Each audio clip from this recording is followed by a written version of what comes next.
বাংলাদেশ আওয়ামী লীগের ৭৩তম প্রতিষ্ঠা বার্ষিকী উপলক্ষে বাহরাইন শাখা আওয়ামী লীগের উদ্যোগে আলোচনা সভা ও দোয়া মাহফিল অনুষ্ঠিত হয়েছে।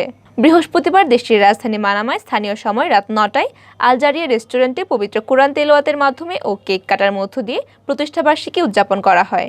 সভায় সংগঠনের সভাপতি মোহাম্মদ শাহজালালের সভাপতিত্বে ও সাধারণ সম্পাদক আব্দুল কাদের মজুমদারের সঞ্চালনায় বিশেষ অতিথি ছিলেন যুবলীগ বাহরাইনের সভাপতি মুজিবুর রহমান, সংগঠনের সিনিয়র সহসভাপতি রিয়াজুল ইসলাম, মোহাম্মদ সেলিম দৌরি, ফারুক আহমেদ, কামাল আহমেদ, সারোয়ার হোসেন, সাইদুর রহমান সোহেল, দিলদার মাহমুদ, মুশারফ হোসেন।